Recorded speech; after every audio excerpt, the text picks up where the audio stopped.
दधाति पूर्वं यो वै वेदान् स प्रहृणोति तस्मै तं हदेवम् आत्मबुद्धिप्रकाशं मुमुक्षुर्वै शरणमहं प्रपद्ये। वैदिक दिव्य ज्ञान प्रतिष्ठानमा सबैजनालाई हार्दिक स्वागत तथा अभिनन्दन गर्दै अब यो श्रीमद् भगवत गीता अन्तर्गत चतुर्थ अध्यायको आजको विषयलाई प्रस्तुत गरिन्छ। यहाँ ग्रन्थकारले बताउनुहुन्छ, जो विवेक, वैराग्य, समदम आदि साधन सम्पत्तिले युक्त छ, अर्थात् वेदान्त माने वेदको ज्ञान काण्डलाई वेदान्त भनिन्छ।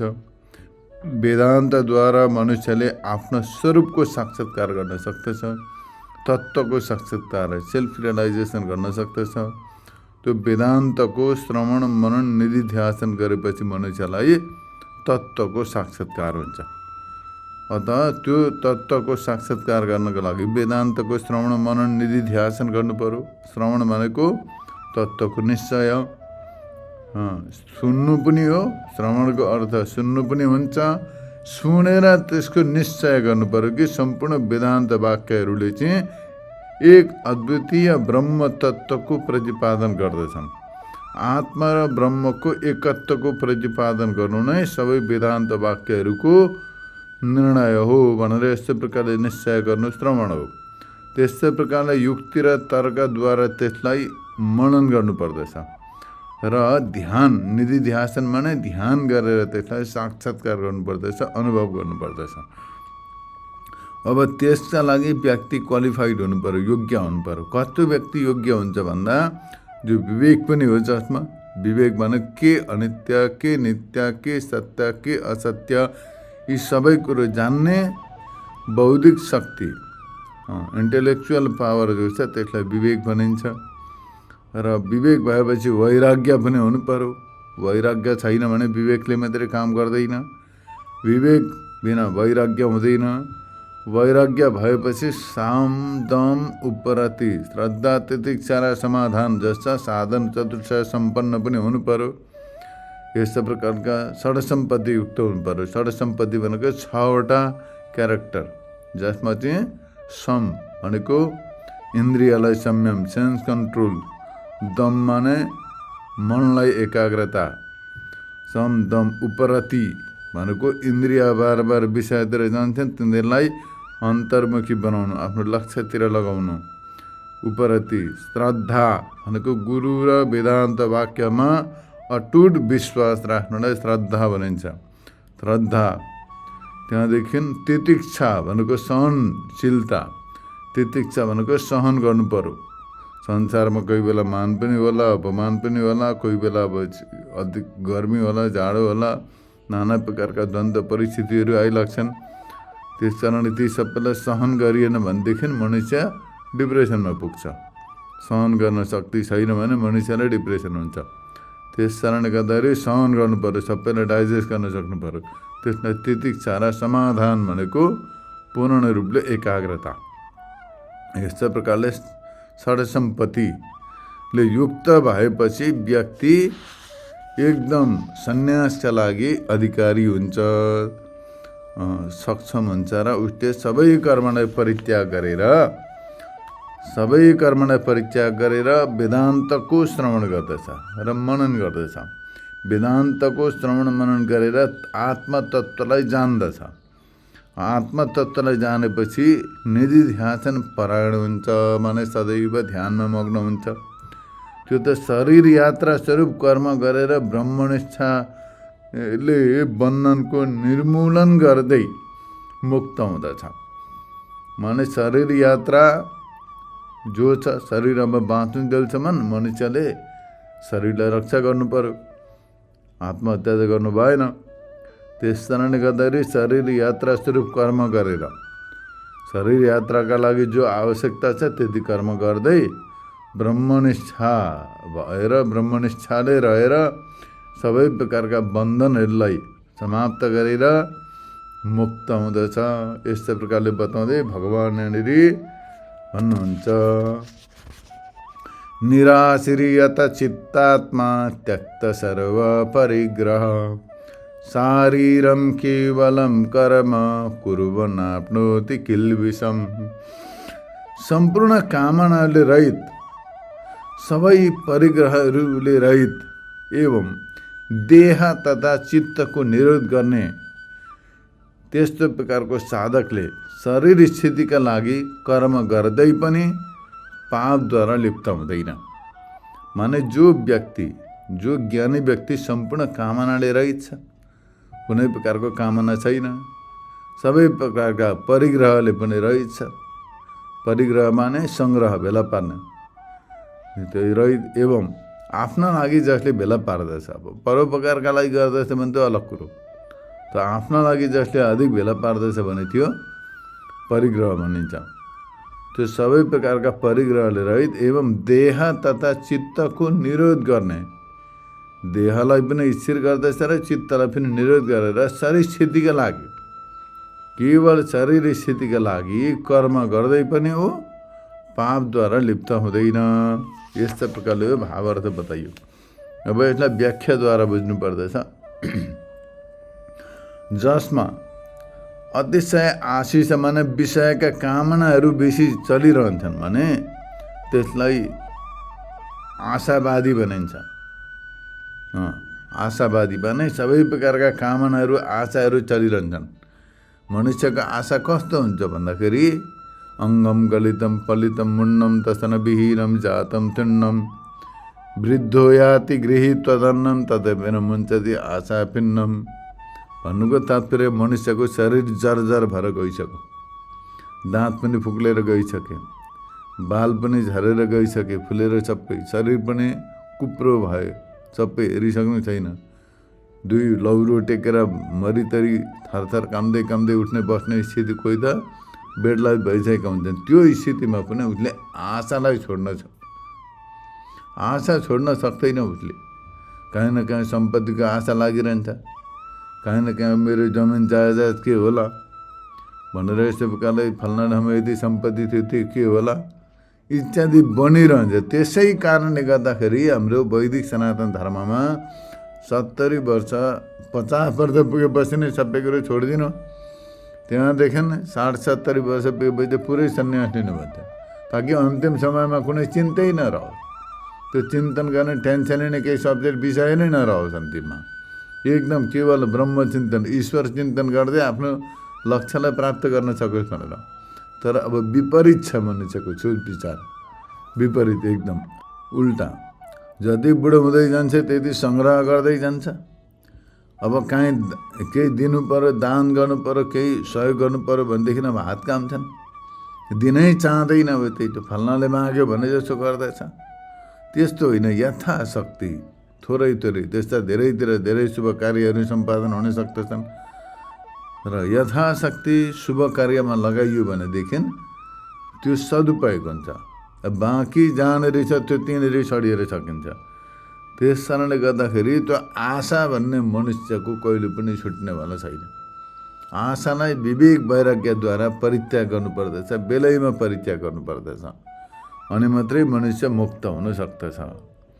अत जसमा यस्ता प्रकारका आशाहरू, सबै प्रकारका कामनाहरू नष्ट भएका छन्, त्यो नष्ट भइसकेपछि उसलाई निराशी भनिन्छ। निराशवादी भनेको निराश भएर एकदम होपलेस भएर टेन्सनमा बसेको जस्तो भन्ने होइन, त्यो निराश अर्कै हो। यो निराश अर्कै हो। यसमा कुनै प्रकारको आशाहरूलाई सबलाई परित्याग गरेर आनन्द मग्न रहन्छ व्यक्ति। अब यस्तो प्रकारले विनष्ट सर्वकर्म, सबै प्रकारका कामहरू नष्ट भएका छन्, कुनै प्रकारको कामना शेष छैन। यसकारण त्यक्त सर्व परिग्रह भनेको छ मतलब जो आवश्यकता छ शरीरलाई ढाक्नका लागि 2-4वटा वस्त्र, 2-4वटा वस्त्र उसले धारण गर्दछ, त्योदेखि सिवा समस्त परिग्रहलाई जसले त्याग गरिदिएको छ। 2-4वटा वस्त्र चाहियो, ओढ्ने भने 1-2वटा चाहियो वस्त्र, जो शरीरलाई आवश्यकता छ त्यतिलाई राखेर अरू सबै परित्याग गरिदिन्छ। उसलाई त्यक्त सर्व परिग्रह भनिन्छ। र योगनिष्ठ परायण सदैव ध्यान योग ज्ञान योगमा समर्पित रहन्छ। त्यस्तो प्रकारको यति स्वयं यति चित्तात्मा भनेको जसले आफ्नो देहलाई र चित्त दुवैलाई जितेको छ, देहलाई पनि जितेको छ, चित्तलाई पनि जितेको छ। शरीरलाई पनि जित्नु जरुरी छ। 10 मिनट चुप बनाएर स्थिर रहन सक्दैन शरीर भनेदेखि र आरामै मात्रै खोज्छ त्यो शरीरले भनेदेखि के साधना हुन्छ? हुन सक्दैन। शरीरले त आरामै मात्रै खोजिरहन्छ। के एउटा बर्खे मात्रै उडेर बस्यो भने पनि ठिकै छ, चलिरहेको छ। अब त्यसलाई भित्रबाट अब ट्राउजर सुट लगाइदियो भने बाहिरबाट ज्याकेट खोज्छ। त्यसले ज्याकेट लगाइदियो भनेदेखि अझै राम्रो कपडा खोज्छ, अझै नरम, अझै तातो। अब पुराका पुरा माथि शरीरमा टोपी पनि खोज्छ, मुनि मोजा खोज्छ, त्यहाँबाट बाहिरबाट जुत्ता, अनि यस्ता प्रकारले। अनि त्यहाँ नाकमा सुगन्ध इत्यादि सबै चाहियो। शरीरको माग पुरा गर्न कहिले पनि सक्दैन मनुष्यलाई, साध्य नै हुँदैन। त्यस कारणले गर्दाखेरि त्यो त्यागद्वारा, योगनिष्ठ भएर त्यागद्वारा जसले देहलाई, शरीर त आफ्नो शरीर होइन, स्वरूप होइन, जति नै यसलाई हृष्टपुष्ट बनाए पनि जे बनाए पनि भोलि गएर एक घडा खरानी हुन्छ, त्यति नै हो। जति नै राम्रो भए तापनि, जति नै ह्यान्डसम भएर बसे तापनि, जति हृष्टपुष्ट बनाए तापनि भोलि गएर प्राण फुस्छ निक्लेका दिन लगेर डढाइदिन्छन्। त्यो साराका सारा जीवनभरि खाएको पिएको सबैका वस्त्र इत्यादि लिएर मस्ती उडाएको सबै गयो त्यसमा, सब धुवा उडेर गयो त्यसमा, सबै सक्यो। त्यस कारणले गर्दाखेरि त्यसको मतलब शरीरलाई केयर नै गर्नु भन्ने कुरो होइन। शरीरलाई जति आवश्यकता छ त्यति राखेर शरीरलाई स्थिर गरेर मनलाई पनि स्थिर गर्नु पर्यो, भस्म गर्नु पर्यो छ।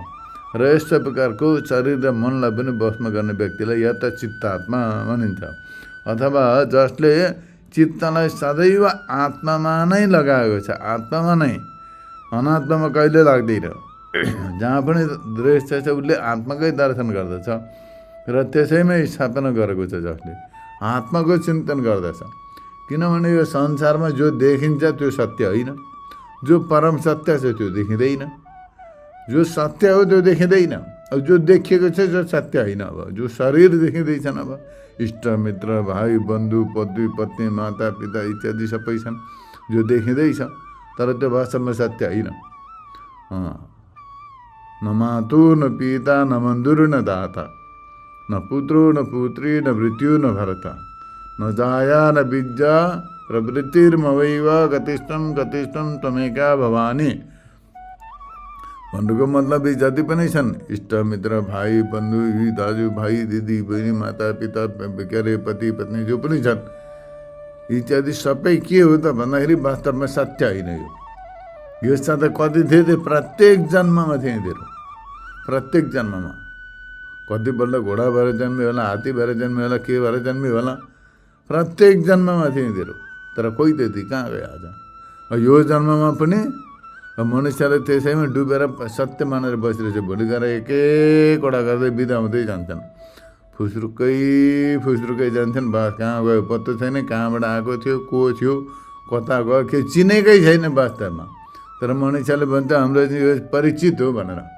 अब व्यावहारिक कुरो अलग हो, तर परमार्थ दृष्टिमा कोही परिचितै छैन, चिनेकै छैन त्यसलाई को हो, कहाँबाट आएको, किन आएको, कता गयो, अत्तो पत्तो केही पनि छैन भने कसरी परिचित हुन्छ त्यो? त्यो शरीर जो के अरे 5वटा तत्त्वको पुत्लो घुम्दै थियो फिर्दै थियो त्यो त सक्यो। अब भाइ त्यसलाई जो जे भने पनि भयो, मातापिता भने पनि, पति पत्नी भने पनि, पुत्र नाति केही भने तापनि, दाजुभाइ दिदीबहिनी जे भने तापनि त्यो पुत्लै हो। त्यो 5वटा तत्त्वले बनेको पिण्ड हो, त्यो मांस पिण्ड होइन। अब त्यो मर्ने बेलामा मान्छेले भन्दछन् भेट्न गएर थिएँ, भेटिन अघि मरेछ भन्छन्। त्यो जो भेट्न गएको थियो त्यो त त्यहीँ लडिरहेको हुन्छ नि त मुर्दा, त्यसलाई त भेटिरहँदा भइगयो त अन्त। त्यसलाई त भेटेकै छ नि त त्यहाँ। तर त्यो भेट्न गएकालाई भोलिपल्टलाई डढाइहाल्छ उसले, आफैले डढाउँछ है बोकेर लगेर खोलामा। त्यो जो अर्को जो तत्त्व थियो त्यो त भेटेकै छैन नि त जिन्दगीमा। कसले उसले आफैलाई भेट्न सकेको छैन, अर्कालाई कसरी भेट्न सक्ने? त्यस कारणले गर्दाखेरि यो सबै यस्तो प्रकारको माया जाल छ कि मनुष्यले बुझ्नै सक्दैन। यो माया जो छ, संसारको भ्रम जो छ, यसलाई मनुष्यले बुझ्न सक्दैन। त्यसै कारणले गर्दा यहाँनिर बताउनुहुन्छ सदैव तत्त्वज्ञानी व्यक्तिले जो चित्त छ उसले यो नाम रूपका चक्करमा लगाउँदैन, उसले त्यो नाम रूपदेखि पछाडिको जो परमार्थ तत्त्व छ त्यसमा लगाउँदछ र अरूलाई पनि त्यसतिर लाग्ने प्रेरित गर्दछ कुनै न कुनै माध्यमबाट। सत्कर्ममा प्रेरित गर्दछ ताकि त्यो केही न केही रूपमा अगाडि बढोस्। अलिकति धर्म गरोस्, पुण्य गरोस्, अलिकति केही तत्त्वज्ञानका कुरा सुनोस्, मनन गरोस् र कल्याण होस् भन्ने उनीहरूको उद्देश्य हुन्छ। तर अब यो जनसामान्यले ती धारणाहरू बुझ्न पनि सक्दैनन्, गर्न पनि सक्दैनन्। अत तत्त्वज्ञानी व्यक्तिले त्यो तत्त्वलाई जानेर आफ्ना मनलाई त्यसैमा स्थापना गर्दछ, उसैलाई यत चित्तात्मा भनिन्छ। यस्तो प्रकारले यत चित्तात्मा भएर शरीरको स्थितिको कारण शारीरिक कर्मलाई अर्थात् केवल प्राण रक्षारू प्रयोजनले युक्त, त्यसमा पनि यतित्व, ज्ञानित्व र कर्तृत्वको अभिमानले रहित भएर त्यस्तो कर्मलाई गर्दै पापद्वारा लिप्त हुँदैन। भन्नुको मतलब तत्त्वज्ञानी व्यक्ति छ, ऊ पनि ठुटो जसो काहीँ गएर एकदमै हिलामा गाडिएर बस्दैन अथवा यहाँ ढुङ्गामा अरारो पर बस्दैन, केही न केही गर्दछ उसले पनि शारीरिक कर्ममा नै। त्यो जीवन यात्राका लागि केही त गर्नु पर्यो। त्यो जीवन यात्राका लागि केवल प्राण रक्षारू प्रयोजनबाट युक्त भएर उसले एकदम त्यागपूर्वक, वैराग्यपूर्वक, ज्ञानपूर्वक, कर्तृत्व भोक्तृत्वको अभिमानले रहित भएर कर्म गर्दछ। कर्म गर्दै पनि ऊ पापद्वारा लिप्त हुँदैन। अब कर्म गर्दा त कुनै न कुनै पाप, कुनै न कुनै पुण्य त हुन्छै हुन्छ। अब हिँड्नै पर्यो, अब बोल्नै पर्यो, त्यसले गर्दाखेरि काहीँ न काहीँ केही न केही सानातिना त्रुटिहरू हुन सक्दछन्। तर त्यो त्रुटिद्वारा ऊ लिप्त हुँदैन, त्यो पापद्वारा ऊ लिप्त हुँदैन।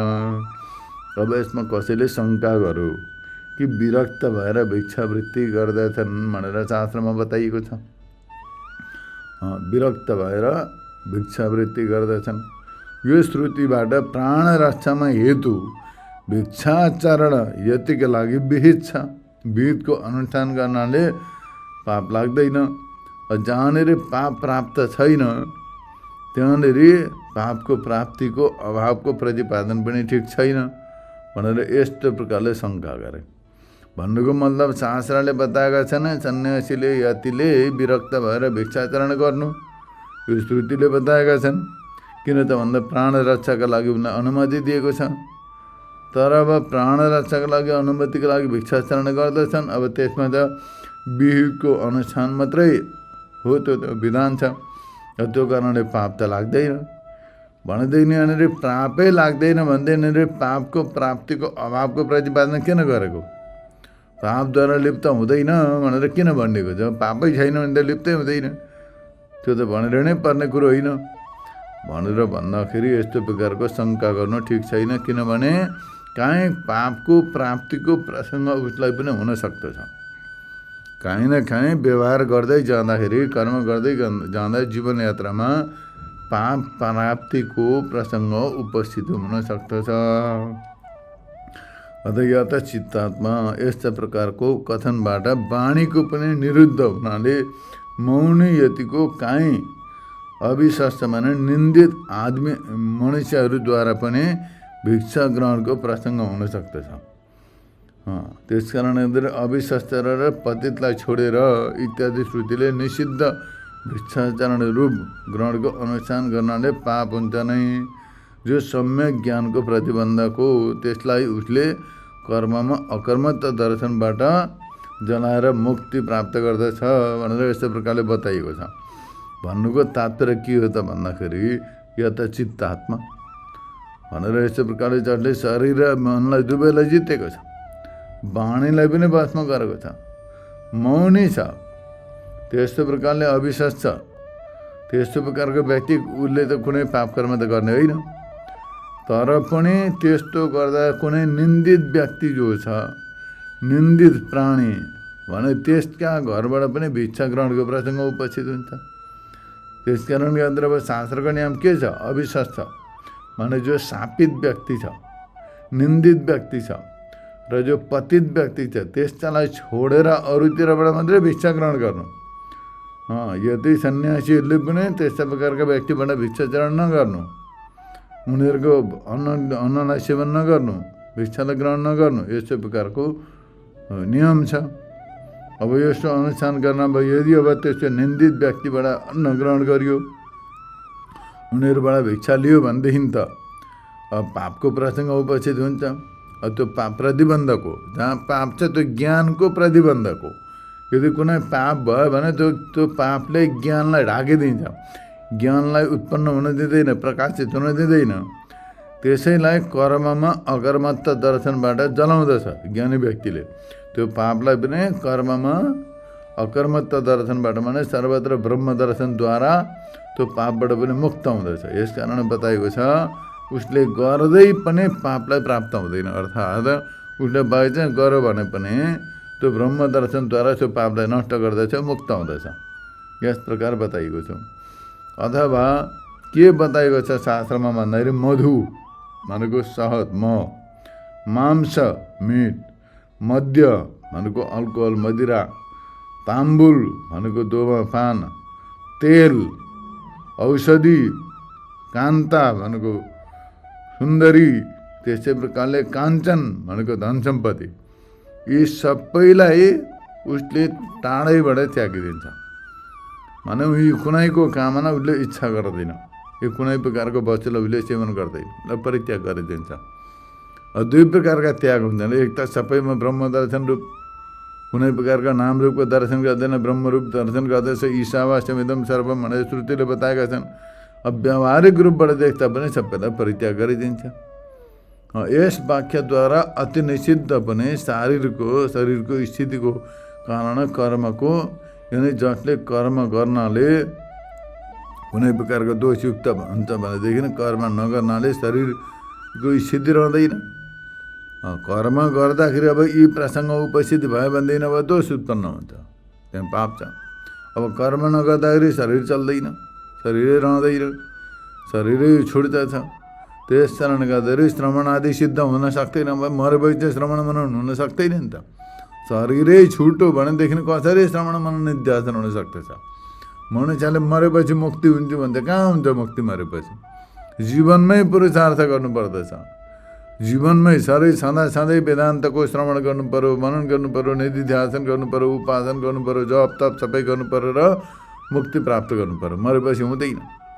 त्यस कारणले गर्दाखेरि यो शरीर कर्मलाई सर्पदंश, नेत्ररोग, उदरशूल आदि महान उपद्रवहरूमध्ये औषधि सेवारूप औषधको समान त्यस्तो सबै औषधिद्वारा शान्त गर्नु पर्यो। अब शरीर रहे तापनि शरीरको सुरक्षा त गर्नु पर्यो।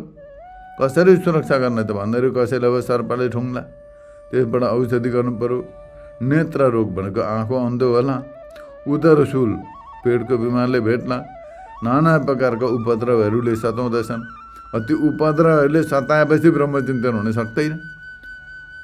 कुनै प्रकारको रोगले ग्रस्त व्यक्तिले ब्रह्मचिन्तन वेदान्त श्रवण मनन निध्यासन गर्न सक्दैन, स्वस्थ व्यक्तिले मात्रै गर्न सक्दछ। अब मनुष्यको भुल हुन्छ, म बुढो भएपछि गर्छु हुन्छ, कहाँ सक्छ? बुढो भएपछि दाँत साँत सबै फुक्लेर गइसकेका हुन्छन्, बुद्धि विवेकले काम गर्न सक्दैन, शरीर लाचार भएर बसेको हुन्छ। अनि त्यहाँ त्यतिलाई राम नाम पनि जप्न सक्दैन। राम भन्यो भने आम हुन्छ, रामको उच्चारण पनि हुन सक्दैन। राम राम भन्ने कोसिस गर्दा हुन्छ, उसले दाँत साँत सबले दाँतहरू फुक्लिसकेका हुन्छन्, रामका ठाउँमा आम हुन सक्दछ। शिवको उच्चारण गर्नु पर्यो भने युवा हुन्छ, शिवको उच्चारण हुँदैन युवा हुन्छ। त्यस कारणले गर्दाखेरि समय छँदै व्यक्तिले आफ्नो पुरुषार्थलाई सिद्ध गर्नुपर्दछ। त्यस कारणले गर्दाखेरि औषधिको समान उपद्रवको शान्त हुइन्जेलसम्म तिनीहरूलाई सेवन गर्नु पर्यो। इत्यादि श्रुतिको अनुसार यातनाको बिना प्राप्त शरीर कर्मलाई गर्दै, माने कुनै प्रकारको यातना नाना प्रकारका कोसिस नगरिकन सामान्य रूपले शारीरिक कर्म गर्दै श्रवण आदिद्वारा युक्त भएर कुनै प्रकारको पापलाई प्राप्त हुँदैन भन्नुको तात्पर्य हो। माने यी शरीरको सुरक्षा गर्नु पर्यो, शरीरलाई स्वास्थ्य राख्नु पर्यो। त्यो सबै गर्दै साथमा साधना पनि गर्नु पर्यो। त्यो गर्दै गरेपछि त्यस्तो गर्ने व्यक्ति, त्यस्तो गर्ने साधक पापद्वारा युक्त हुँदैन।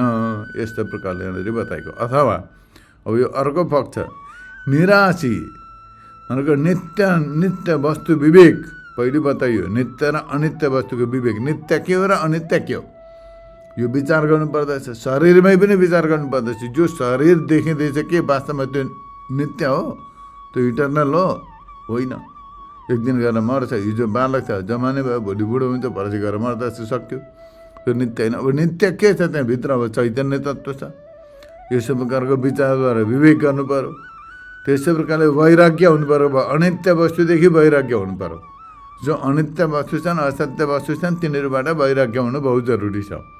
तथा त्यसै प्रकारले तीव्र मुमुक्षुद्वारा, मुमुक्षुत्व भनेको मेरो मुक्ति कसरी हुन्छ, मैले यसै जीवनमा मुक्ति प्राप्त गर्न सकौँ, म मुक्त हुन सकौँ, फेरि यो संसारमा जन्म लिएर आउनु नपरोस्, यस्तो प्रकारको मुमुक्षाद्वारा सबै प्रकारका आशाहरूलाई परित्याग गरेर, माने तुच्छ विषययुक्त लोक र परलोक सम्बन्धी जति पनि सुखहरू छन् सबलाई परित्याग गरेर, सबलाई छोडेर, निराशी भएर, सबबाट निराशी, सब आशालाई सबलाई परित्याग गरेर, त्यक्त कर्म सर्व परिग्रह भनेको धर्म र प्रजाको प्राप्तिको लागि जसको ग्रहण गरिएको छु त्यो सबैलाई परित्याग गर्ने। माने परिग्रह माने के हो? माने धर्म माने धर्मका लागि, धन सम्पत्ति कमाउनु पर्यो, धर्म कर्म इत्यादि अनुष्ठान गर्नको लागि, प्रजा प्राप्तिका लागि विवाह गर्नु पर्यो, माने प्रजा प्राप्ति भने सन्तान प्राप्तिका लागि विवाह गर्नु पर्यो। त्यस प्रकारका सबलाई परित्याग गरिदिन्छ भने केवल मुमुक्षु हुन्छ। विवाह गरेपछि त बन्धनमा पर्दछौँ, त्यहाँबाट सम्पत्ति कमाउनु पर्यो, त्यहाँदेखि सबै पालन पोषण इत्यादि साराका सारा जीवन कति बेला हातबाट निस्केर गयो पत्तै चल्दैन। मर्ने बेलामा मात्रै थाहा पाउँदैछ म पनि बाँचेको रहेछु भन्ने। त्यस कारणले गर्दाखेरि सबैलाई परित्याग गरिदिन्छ उसले। यिनीहरूको ग्रहण गर्नुलाई परिग्रह भनिन्छ। धन सम्पत्ति ग्रहण गर्नु, त्यहाँदेखि सन्तान, लोकैषण, पुत्रैषण, वित्तैषण जो छन् यिनीहरूलाई परिग्रह भनिन्छ र यी सबलाई परित्याग गरिदिन्छ। अर्थात् सबै भार्य आदि सबलाई परित्याग गरिदिन्छ। ती सबैलाई मोक्षको इच्छादेखि जसले त्याग दिन्छ, मुक्तिको इच्छा राख्ने मुमुक्षु व्यक्तिले यी सबैलाई परित्याग गरिदिन्छ। अब यिनीहरूलाई पनि रहिरहँ, पक्रिरहँ, मुक्ति पनि प्राप्त गर्नु त्यो कहाँसम्म हुन्छ? हुँदैन। एउटा खुट्टो नाउमा, एउटा खुट्टो पानीमा, त्यो कहिले पनि हुन सक्दैन। त्यस कारणले गर्दाखेरि यी सबैको मोक्षरूप इच्छाद्वारा सबै विषयलाई परित्याग गरिदिन्छ र त्यक्त सर्व परिग्रह, उसलाई त्यक्त सर्व परिग्रह भन्छ। हे अर्थात् यहाँनिर बताउनुहुन्छ सबै कर्म र कर्मको साधनहरूलाई त्याग्ने यति, अनि सबै प्रकारका कर्मलाई पनि परित्याग गरिदिन्छ, कर्मका साधनहरूलाई पनि परित्याग गरिदिन्छ। संयत हुन्छ, अर्थात् बाहिरको वृत्तिदेखि व्यापारदेखि निवृत्त हुन्छ। चित्त र कार्यकरणसँग देह इन्द्रिय आदि दुवैलाई जसले जितेको हुन्छ उसलाई यता चित्तात्मा भनिन्छ। अब यो यता चित्तात्मा भएर शरीरका धर्मलाई शरीर रूप उपाधियुक्त हुनाले गर्दाखेरि आत्मालाई शरीर भनिन्छ। हो किन यहाँनिर शरीरको संज्ञा दिएको भन्दाखेरि यता चित्तात्मा भने शारीरिक कर्म, जो शारीरिक कर्म जो छ, शरीरद्वारा सम्पादन हुने कर्म, देह इन्द्रिय आदि दुवै छन्, यी सबैलाई जित्नु पर्यो। यता चित्तात्मा भएर शारीरिक कर्मलाई शरीर रूप उपाधियुक्त हुनाले गर्दाखेरि आत्मा शरीर हुन्छ। भन्नुको तात्पर्य के हो त भन्दाखेरि आत्मा शरीर यस्तो प्रकारले भनिन्छ। शरीरलाई पनि आत्मा शब्दले बताएको छ, पुत्रलाई, इन्द्रियलाई, प्राणलाई, मनलाई, बुद्धिलाई। तर अब यो परमार्थ स्वरूपले आत्मा तत्त्वलाई जान्नु पर्यो। यी सबै परमार्थ स्वरूप आत्माको अपेक्षा सबै अनात्मा हुन्। तर आत्मायुक्त हुनाले गर्दा यिनीहरूलाई पनि आत्मा शब्दले बताइएको हो, किनकि यिनीहरू सबै उपाधि हुन्, आत्माको उपाधि हुन्। त्यस कारणले गर्दाखेरि यिनीहरूलाई आत्मा शब्दले बताइएको हो। त्यस कारण यी सबलाई परित्याग गरिदिन्छ र त्यो परमार्थ स्वरूप आत्मा तत्त्वको साक्षात्कार गराउने श्रवण आदि कर्म नै उसको कर्म हुनु, शारीर हुन्। शारीरम कर्म माने के हो त भन्दाखेरि केवल वेदान्तको श्रवण मनन निधिध्यासन माने परमार्थ तत्त्वको साक्षात्कार गराउने जो श्रवण मनन इत्यादि छन् साधन, तिनै उसका लागि कर्म हुन् र तिनै कर्मलाई मात्रै गर्दछ उसले। बाहिरका जप आदि सबै प्रकारका कर्मलाई परित्याग गर्दछ, आन्तर केवल श्रवणादि रूप शारीरिक कर्मलाई नै गर्दै कुनै प्रकारका दोषलाई प्राप्त हुँदैन, कुनै प्रकारको किल्बिस माने दुःख दिने संसार बन्धनलाई प्राप्त हुँदैन, प्राप्त गर्दैन। यस्तो प्रकारले कर्म त कति छन्।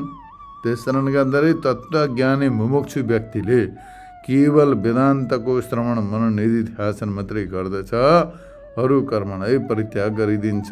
त्यस्तै प्रकारले परित्याग गरेपछि त्यो कर्म गर्दै पनि बाहिरका किल्बिस भन्ने दोषहरूलाई उसले प्राप्त हुँदैन। यस्तो प्रकारले बताइएको।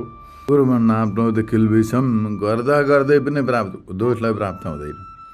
यस्तो प्रकारको भगवानको कथनबाट यो सूचित हुन्छ कि जपादि कर्म पनि छन्, मन्त्र जप छन्, यज्ञ अनुष्ठान छन्, इत्यादि नाना प्रकारका छन् कर्म, शुभ कर्म अन्तर्गतै पर्दछन्। तर वेदान्त श्रवण मनन निधि ध्यान गर्ने मुमुक्षु व्यक्तिले यी सबै कर्मलाई परित्याग गर्दछन् अथवा श्रवणादिलाई त्याग गरेर अन्य धर्म नै गर्दै यति किल्बिसलाई प्राप्त हुँदैन। यस कारणले गर्दाखेरि यतिले सर्वदा माने साधकले सर्वदा श्रवणादि नै गर्नुपर्दछ, वेदान्त श्रवणादि नै गर्नुपर्दछ, अन्य प्रकारका साधनलाई छोडिदिनु पर्दछ। यस्तो प्रकारको सिद्ध हुन्छ। यहाँ केवल वेदान्त श्रवण मनन निध्यासन गर्नुपर्दछ यतिले। जो मुमुक्षु साधक छ उसले अरूलाई छोडिदिनु पर्दछ। यस्तो प्रकारको छ। यहाँनिर स्मृतिले पनि बताएका छन्, स्मृति ग्रन्थले पनि यमानावीक्षणम सेवित नियमान मत्परस्त्यजित जिज्ञासायम सम्प्रवृत्तु नाद्रियत कर्मचोदना। अर्थात् यमहरूको सदा सेवन गर्नु भने यम नियम आसन इत्यादि जो छन् स्थिरताका साधनहरू छन् तिनीहरूको सेवन गर्नु। मतपरायण भएर भने आत्मपरायण भएर नियमहरूलाई सबैलाई परित्याग गरिदिनु। ब्रह्म विचारमा प्रवृत्त रहनु, सदैव ब्रह्म विचार गर्नु र कर्म विधिको आदर नगर्नु, कर्म विधिलाई आदर नगर्नु, सबलाई सन्यास गर्नु, सबलाई परित्याग गरिदिनु र केवल वेदान्तको श्रवण गर्नु र अरू केही पनि नगर्नु। यस्तो प्रकारले शास्त्रले स्मृतिले पनि बताएका छन्। र मुमुक्षु व्यक्तिले सर्वप्रथम विवेक प्राप्त गर्नु पर्यो। विवेकबाट वैराग्य हुन्छ। के नित्य के अनित्य भन्ने विचारद्वारा विवेक हुन्छ। विचारमा नै एक ठाउँ बसेर सोचिरहनु भन्नुलाई विचार होइन। फेरि विचारको तात्पर्य हुन्छ अनुसन्धान, गहिराइमा अनुसन्धान। आत्मतत्व के हो, म को हुँ, वास्तवमा स्वरूप के हो, सत्य के हो, असत्य के हो भन्ने कुरो अनुसन्धान गरेपछि विवेक उत्पन्न हुन्छ। यो सत्य रहेछ, यो असत्य रहेछ भनेर। त्यो भएपछि त्यो असत्यबाट अनित्यबाट वैराग्य हुनु पर्यो। त्यसपट्टिबाट वैराग्य हुनु पर्यो र नित्यतिर लाग्नु पर्यो, सत्यतिर लाग्नु पर्यो र त्यो सत्यको अनुसन्धान गर्दै गर्नु पर्यो। विवेक, वैराग्य, षड्सम्पत्ति। त्यहाँबाट त्यसमा षड्सम्पत्ति हुनुपर्दछ। फेरि षड्सम्पत्ति माने सम तम उपरति श्रद्धा तितिक्षा समाधान। मनलाई पनि एकाग्र गर्नु पर्यो, इन्द्रियलाई पनि संयममा राख्नु पर्यो।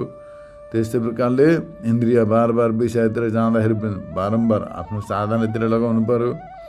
त्यस्तै प्रकारले श्रद्धा, गुरु र वेदान्त वाक्यहरूमा पूर्ण निष्ठा श्रद्धा हुनु पर्यो। कुनै प्रकारको संशय, कुनै प्रकारको आशंका हुनु भएन, श्रद्धा हुनु पर्यो। तितिक्षा, सहनशीलता हुनु पर्यो र समाधान, चित्तको पूर्णतया एकाग्रता हुनु पर्यो। यस्तै प्रकारले षड्सम्पत्ति र मुमुक्षु माने मेरो मोक्ष कसरी हुन्छ, म केवल मुक्ति प्राप्त गर्ने यो जीवनमा, अरू मलाई केही चाहिँदैन। केवल मोक्ष प्राप्त गर्ने। मोक्ष कसरी हुन्छ, ज्ञानादेव तु कैवल्यम। केवल ज्ञानद्वारा मात्रै कैवल्य मोक्ष प्राप्त हुन्छ, अरू केहीबाट पनि हुँदैन। ज्ञान कसरी हुन्छ भने वेदान्तको श्रवण मनन निध्यासनबाट। वेदान्तको श्रवण मनन निध्यासन, वेदान्त श्रोत्रिय ब्रह्मनिष्ठ गुरुको मुखारविन्दबाट श्रवण गर्नुपर्दछ र मनन निधि ध्यान गर्नुपर्दछ। तत्पश्चात तत्त्वज्ञान हुन्छ। तत्त्वज्ञान भएपछि मुक्ति हुन्छ। यो जीवनको प्रयोजन हो, उद्देश्य हो। अब मनुष्यले जीवनको प्रयोजनै बुझेको छैन। किन जीवन पाए मनुष्य जीवन? पछाडि मरेर गएपछि ईश्वरले सोधे, परमात्माले, भगवान्ले सोधे, तैँले मनुष्य जीवन पाइरहेछस्, तँलाई कृपा गरेर मनुष्यत्वलाई दिएको थियो, के गरेँ तैँले भन्दा के भन्ने? सम्पत्ति कमाएँ, खाएँ, पिकनिक गएँ, विश्व भ्रमण गरेँ भन्दा त हुँदैन। त्यति बेला त त्यो त सठिक जवाब दिनु पर्यो। मनुष्य जीवनको उद्देश्य के हो भन्दा तत्त्व जिज्ञासा, जीवस्य तत्त्व जिज्ञासा, तत्त्वको जिज्ञासा गर्नु मनुष्य जीवनको उद्देश्य। यस प्रकारले जीवन के का लागि हो? तत्त्व जिज्ञासाका लागि। तत्त्व जिज्ञासा गरेर, जिज्ञासा माने जान्ने इच्छालाई जिज्ञासा भनिन्छ। कस्तो तत्त्व? परमार्थ तत्त्व, आत्मतत्त्व, ब्रह्म तत्त्वको जिज्ञासा गर्नु, जान्ने इच्छा गर्नु भने विचार गर्नुलाई विचार गरेर त्यसको साक्षात्कार गर्नु नै जीवनको प्रयोजन हो। यस प्रकारले शास्त्रले बताएका छन्। अब मनुष्यले शास्त्र पढ्दैनन्, बेला बेला सुन्यो भने पनि बुझ्दैनन्, बुझिहाल्यो भने पनि याद राख्दैनन्, बिर्सिन्छन्, त्यसलाई महत्त्वै दिँदैनन्। त्यस कारणले गर्दाखेरि मनुष्य बहिर्मुखी भयो, अशान्ति बढ्दै गयो, उपद्रव बढ्दै गयो। त्यसै कारणले गर्दाखेरि लोकमा अशान्ति भएको कारण त्यो हो। र शान्तिका लागि जब व्यक्ति, हर व्यक्ति यस प्रकारले सही मार्गमा लाग्यो भने सबैतिर शान्ति नै शान्ति, आनन्दै आनन्द हुन्छ। यो यस प्रकारले आजका विषयलाई विवेचना गरियो, विचार गरियो। आजलाई यति नै। हरि ओम तत्सत।